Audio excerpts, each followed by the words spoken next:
ಮೊದಲು ಆ ಗಾಡಿ ಯಾರು ಪ್ಲೇಸ್ ಮಾಡಿ A03G75 ಹೋಗು. ಓಕೆ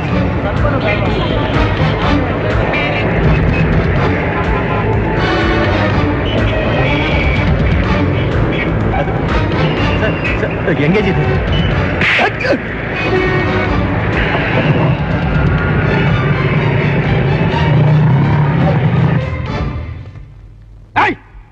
ಯಾರು ಇನ್ಚಾರ್ಜು? ಸಾರಿ ಸರ್, ಏನಾಯ್ತು ಸರ್? ಮಗುನ್ ಕರ್ಕೊಂಬಂದು ಅರ್ಧ ಗಂಟೆ ಆಯ್ತು. ಎಲ್ಲಿ ಹಾಳ ಹೋಗಿದ್ರಿ? ಎಲ್ಲೋದ್ರಿ? ನಾನು ಅದೆಲ್ಲ ನೋಡ್ಕೋತೀನಿ. ಮಗುಗೆ ಏನಾದ್ರು ಆದ್ರೆ ನಾನು ಸುಮ್ಮನೆ ಬಿಡಲ್ಲ.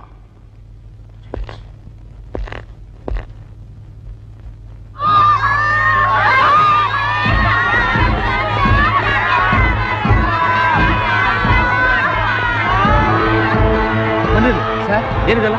ಅದೇ ಸರ್, ಚಾಮರಾಜಪೇಟೆ ಕಮ್ಯುನಲ್ ಗಲಾಟೆ ಸರ್. ನೋಡ್ರಿ, ನಿಧಾನ ನಿಧಾನ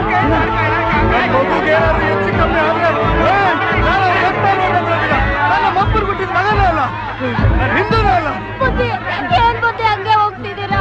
ನನ್ ಮಗುಗೆ ಏನಾಗಿದೆ?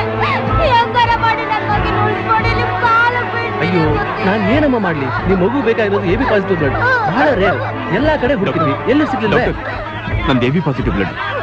ಅಣ್ಣ, ನೀನು ಪುಣ್ಯ ಬರ್ಲಿ, ಹೆಂಗಾನ ಮಾಡಿ ನನ್ ಮಗುನ ಉಳಿಸ್ಕೊಡಣ್ಣ. ನಿನ್ ಕಾಲ ಬೀಳ್ತೀನಿ. ನೋಡಮ್ಮ, ನೀನು ನನ್ಗೆ ಅಣ್ಣ ಅಂತ ಕರೆದಿದ್ಯಾ, ಅದಕ್ಕೆ ಆದ್ರೂ ನಾನು ರಕ್ತ ಕೊಡ್ತೀನಿ. ಆದ್ರೆ ನಾನು ಹಿಂದೂ ಅಲ್ಲ, ಮುಸ್ಲಿಂ.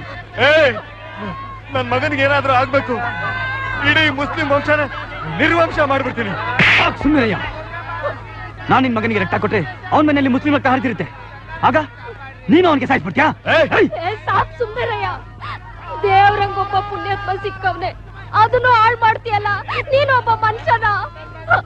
ಅಣ್ಣ, ಹೆಂಗನ ಮಾಡಿ ನನ್ ಮಗನ ಉಳಿಸ್ಕೊಡಣ್ಣ, ನೀನು ಪುಣ್ಯ ಬರುತ್ತೆ. Doctor please please come. बहुत अच्छा बोला भाई. तुम कौन? मैं मुसलमान, हम दोनों भाई भाई है ना. ನೀನು ನಿಜವಾದ ಮುಸ್ಲಿಮ? क्यों? ನಿಜವಾದ ಮುಸ್ಲಿಂ ಯಾರು ಗೊತ್ತಾ? ಪಕ್ಕದ ಮನೆಯವನು ಹಸುಕೊಂಡಿದ್ದಾಗ ಅವನು ಹಿಂದೂನೋ ಮುಸ್ಲಿಮೋ ಅಂತ ನೋಡ್ದೆ ಅವನು ಹೊಟ್ಟೆ ತುಂಬಿಸಿ ಆಮೇಲೆ ಊಟ ಮಾಡ್ತಾನಲ್ಲ, ಅವನು ಸಚ್ಚಾ ಮುಸ್ಲಿಂ. अच्छा इंसान होता है, अच्छा इंसान हिंदू में भी है. क्यों मालूम है? और ಜಾಗ ಕೊಟ್ಟಿದ್ದಕ್ಕೆ ಬಾಯ್ ನಾವಿವತ್ತು ಇಲ್ಲಿರೋದು.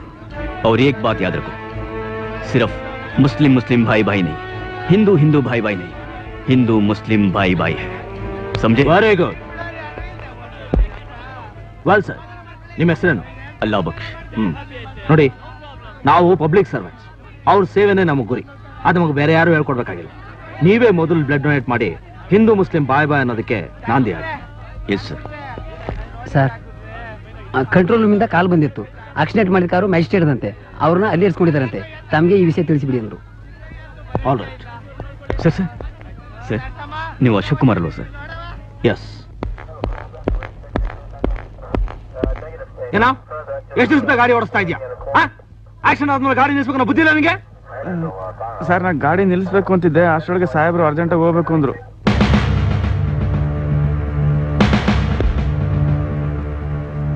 ಏನ್ ಸರ್, ಊರಿಗೆ ನ್ಯಾಯ ಹೇಳೋರು ನೀವು, ಇದು ನಿಮ್ಗೆ ನ್ಯಾಯ ಅನ್ಸುತ್ತಾ? ಒಂದು ಅರ್ಜೆಂಟ್ ಕೇಸು, ಜಡ್ಜ್ಮೆಂಟ್ ಅದಕ್ಕೋಸ್ಕರ ಫಾಸ್ಟ್ ಹೋಗಿ ಆಕ್ಷನ್ ಮಾಡ್ಬಿಟ್ರಾ? ನೀವು ಫಾಸ್ಟ್ ಹೋಗಿ ಏನ್ ಸರ್ ಮಾಡ್ತಿದ್ರಿ? ಒಬ್ಬ ಅಪರಾಧಿಗೆ ಶಿಕ್ಷೆ ಕೊಡ್ತಾ ಇದ್ರಿ, ಅದಕ್ಕೋಸ್ಕರ ಒಬ್ಬ ನಿರಪರಾಧಿ ಆಕ್ಷನ್ ಶಿಕ್ಷೆ ಅನುಭವಿಸ್ಬೇಕು. ಆಕ್ಸಿಡೆಂಟ್ ಆದ್ಮೇಲೆ ನಿಲ್ಸಿ ನೋಡೋ ಕರ್ಟಸಿ ಇರಲ್ಲ ಸರ್ ನಿಮ್ಗೆ. ಹೆಣ್ಣಾಗಿ ಹುಟ್ಟೋದೇ ಪಾಪ ಅನ್ನೋ ಈ ಕಾಲದಲ್ಲಿ ಆ ಹುಡುಗಿ ಕೈಯೋ ಕಾಲ ಏನಾದ್ರೂ ಆಗಿದ್ರೆ ಏನ್ ಗತಿ?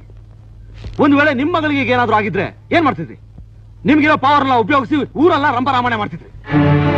ನಮ್ ಸಿಸ್ಟಮ್ ಅಲ್ಲಿ ಇರೋದು ಇದೊಂದೇ ಸರ್ ತಪ್ಪು. ಯಾವುದೇ ಡಿಪಾರ್ಟ್ಮೆಂಟ್ ಅಲ್ಲಿ ಯಾರೇ ತಪ್ಪು ಮಾಡಿದ್ರು ಅವ್ರಿಗೆ ಶಿಕ್ಷೆ ಕೊಡೋದಕ್ಕೆ ನೀವಿದ್ದೀರಾ. ಆದ್ರೆ ನೀವು ಒಂದ್ ವೇಳೆ ತಪ್ಪು ತೀರ್ಪು ಬರೆದ್ರೆ ಅದನ್ನ ಕೇಳೋ ಅಧಿಕಾರ ಯಾರಿಗೂ ಇಲ್ಲ. ಕೇಳೋ ಅಧಿಕಾರ ಸರ್ಕಾರ ನಮಗೆ ಕೊಟ್ಟಿಲ್ಲ ಸರ್, ಕೊಟ್ಟಿಲ್ಲ. ಅದಕ್ಕೆ ನಿಮ್ಗೆ ಇಷ್ಟ ಬಂದಾಗ ಆಡ್ತೀರಾ.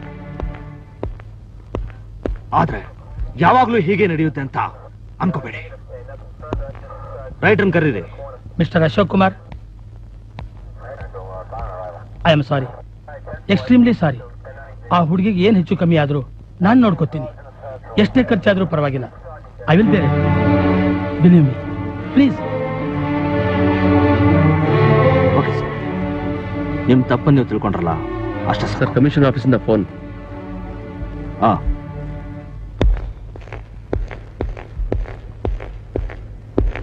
ಬನ್ನಿ ಅಶೋಕ್ ಕುಮಾರ್, ಪ್ಲೀಸ್ ಕಮ್. ಇದು ನಿಮ್ಮ ಟ್ರಾನ್ಸ್ಫರ್ ಆರ್ಡರ್.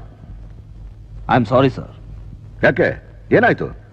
ಸರ್, ನಾನು ಟ್ರಾನ್ಸ್ಫರ್ ಆಗಿ ಈಗ ತಾನ 6 ತಿಂಗಳಾಯ್ತು. ಎಷ್ಟೋ ದೂರ ಹಿಡಿದು ಕೂತಿದ್ದ ಕೇಸ್ ಎಲ್ಲ ಈಗ ತಾನ ಕ್ಲಿಯರ್ ಆಗ್ತಾ ಇದೆ. ನಾನು ಟ್ರಾನ್ಸ್ಫರ್ ಆದ್ರೆ ಮತ್ತೆ ಅವೆಲ್ಲ ದೂರ ಹಿಡಿತೆ ಸರ್. ಬೇರೆ ಏನಾದ್ರೂ ಅಲ್ಲಿಗೆ ಪೋಸ್ಟ್ ಮಾಡ್ಬೋದಲ್ಲ ಸರ್? ಆ ಏರಿಯಾಕ್ ಹೋಗೋಕೆ ಯಾರು ಒಪ್ತಾ ಇಲ್ವಲ್ಲ? ಯಾಕೆ ಸರ್? ಎಲ್ರಿಗೂ ತಮ್ಮ ಹೆಂಡತಿ ಮಕ್ಕಳು ತಬ್ಲಿ ಆಗ್ತಾರೋ ಅನ್ನೋ ಭಯಾನ? ಯಾರು ಹೋಗದೆ ಇದ್ದ ಜಾಗಕ್ಕೆ ನನ್ನನ್ನು ಯಾಕೆ ಪೋಸ್ಟಿಂಗ್ ಮಾಡ್ತಾ ಇದ್ದೀರಾ? ನನಗೆ ಹೆಂಡತಿ ಮಕ್ಕಳು ಯಾರು ಇಲ್ಲ ಅಂತಾನಾ? Mister Ashok, this is higher office order. You should obey it. ಅಪ್ಪ ಹಾಕಿದ ಆಲ್ದ ಮರ ಅಂತ ನೇಣು ಹಾಕೊಳಕ್ ಆಗಲ್ಲ ಮೇಡಮ್.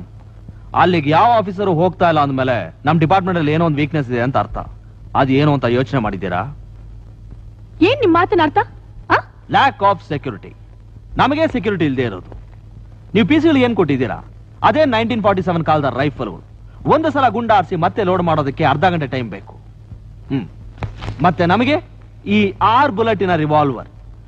ಪ್ರತಿ ಸಲ ಗುಂಡ ಆರಿಸಿದಾಗಲೂ ಅದಕ್ಕೆ ಲೆಕ್ಕ ಕಾರಣ ಕೊಡ್ಬೇಕು. ಏನ್ ಸರ್, ನಮ್ಮ ಮೇಲೆ ಅಟ್ಯಾಕ್ ಮಾಡಕ್ ಬರೋರು ನಾವು ಗುಂಡ್ ಲೋಡ್ ಮಾಡೋರು ಕಾಯ್ತಾ ಕೂತಿರ್ತಾರ? ಅಥವಾ ನಮ್ಮ ಹತ್ರ 6 ಬುಲೆಟ್ ಇದೆ ಅಂತ 6 ಜನ ಬರ್ತಾರ? ಏನಾದ್ರೂ ಫಂಕ್ಷನ್ ಆದ್ರೆ ಇಲ್ಲ ಪೊಲಿಟಿಷಿಯನ್ಸ್ ಬಂದ್ರೆ ಸ್ಟೇಷನ್ ಅಲ್ಲಿರೋ ಅಷ್ಟು ಜನ ಪಿಸಿಗಳನ್ನು ಸೆಕ್ಯೂರಿಟಿಗೋಸ್ಕರ ಕಳಿಸ್ತೀವಿ. ಮಂತ್ರಿಗಳಿಗೆ ಸೆಕ್ಯೂರಿಟಿ ಯಾಕೆ ಸರ್ ಬೇಕು? ಜನ ಅವ್ರನ್ನ ಇಷ್ಟಪಟ್ಟು ಆರಿಸಿದ್ದಾರೆ ಅಂದ್ಮೇಲೆ ಜನರಿಂದ ಅವ್ರಿಗೆ ಯಾವ ತೊಂದರೆನೂ ಆಗಲ್ಲ. ಹಾಗೊಂದ್ ವೇಳೆ ಆದ್ರೆ ಅವ್ರೇನೋ ತಪ್ಪು ಮಾಡಿದ್ದಾರೆ ಅಂತ ಅರ್ಥ. ತಪ್ಪು ಮಾಡಿದವ್ರಿಗೆ ಶಿಕ್ಷೆ ಆಗೋದು ನ್ಯಾಯ. ಅದನ್ನ ನಾವು ಕೊಟ್ರೇನು ಇಲ್ಲ ಜನ ಕೊಟ್ರೇನು ಎಲ್ಲ ಒಂದೇ. ನಿಜವಾದ ಸೆಕ್ಯೂರಿಟಿ ಬೇಕಾಗಿರೋದು ನಮಗೆ ಸರ್, ಪೊಲಿಟಿಷಿಯನ್ಸ್ಗೆ ಅಲ್ಲ. ದಿನ ಬೆಳಗಾದ್ರೆ ರೌಡಿಗಳು ದರೋಡೆಕಾರ ಜೊತೆ ಹೋರಾಡೋರು ನಾವು ಮನೆಯಿಂದ ಹೊರಗೆ ಬಂದ್ರೆ ನಾಳೆ ನಾವು ಕುಂಕುಮ ಇಟ್ಕೋಬೇಕೋ ಬೇಡ ಅಂತ ಯೋಚನೆ ಮಾಡೋದು ನಮ್ ಹೆಂಗ್ಸ್. ಅವ್ರು ಹೆಂಡ್ತಿರಲ್ಲ. ಏನ್ರಿ ಬಂದ್ ಕೆಲ್ಸ ನೋಡಿ ಅಂದ್ರೆ ತಲೆ ಎಲ್ಲ ಮಾತಾಡ್ತೀರೇನ್ರಿ?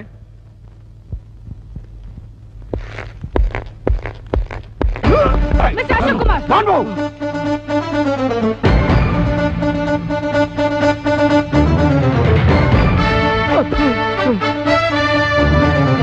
ಈಗ ಇವ್ರನ್ನ ಯಾರು ಕಾಪಾಡ್ತಾರೆ? ಇವ್ರ ಸುತ್ತು ಇಷ್ಟು ಜನ ಪೊಲೀಸ್ ಆಫೀಸರ್ಸ್ ಇದ್ದೀರಾ, ಲೋಡ್ ರಿವಾಲ್ವರ್ಸ್ ಇದೆ, ಆದ್ರೂ ಇವ್ರಿಗೆ ಸೆಕ್ಯೂರಿಟಿ. ದೇಶಕ್ಕೋಸ್ಕರ ಹೋರಾಡಿದ 3 ಜನ ಗಾಂಧಿಯರಿಗೆ ನಾವು ಸೆಕ್ಯೂರಿಟಿ ಕೊಡಕ್ಕಾಗಿಲ್ಲ. ಏನ್ ನಮ್ಮಂತರ ಗತಿ? I am sorry sir, I am extremely sorry sir. ನಮ್ ಡಿಪಾರ್ಟ್ಮೆಂಟ್ ಅಲ್ಲಿ ಸೆಕ್ಯೂರಿಟಿ ವೀಕ್ನೆಸ್ ಎಷ್ಟಿ ಅಂತ ತೋರ್ಸೋಕೋಸ್ಕರ ನಾನು ಹೀಗೆ ಮಾಡಿದೆ. ನಾನು ನನ್ನ ಬಗ್ಗೆ ಮಾತ್ರ ಮಾತಾಡ್ತಿಲ್ಲ, ನಮ್ಮ ಡಿಪಾರ್ಟ್ಮೆಂಟ್ ಬಗ್ಗೆ ಮಾತಾಡ್ತಿದ್ದೀನಿ. ಬಿಟ್ರೆ ಕ್ರಾಂತಿಕಾರಿ ತರ ಭಾಷಣ ಮಾಡೋಂಗಿದ್ದೀರಾ? Thank you for the compliments madam. ಈಗಲಾದ್ರೂ ಗೊತ್ತಾಯ್ತಲ್ಲ. ಆದ್ರೆ ನಾನು ಹಾಕೊಂಡಿರೋದು ಕರ್ತವ್ಯನ ದೇವರು ಅಂತ ನಂಬಿರೋ ಕಾಕಿನ. ಭಜನೆ ಮಾಡೋ ಕಾವಿನೂ ಅಲ್ಲ, ಭಾಷಣ ಮಾಡೋ ಕಾದಿನೂ ಅಲ್ಲ. ಹಾಗಾದ್ರೆ ನಾವು ಹಾಕೊಂಡಿರೋದು ಕಾಕಿ ಅಲ್ವಾ? ಅಷ್ಟು ಗೊತ್ತಿಲ್ದ ಮೇಲೆ ಡಿಪಾರ್ಟ್ಮೆಂಟ್ ಅಲ್ಲಿ ಹಾಕಿದ್ದೀರಾ?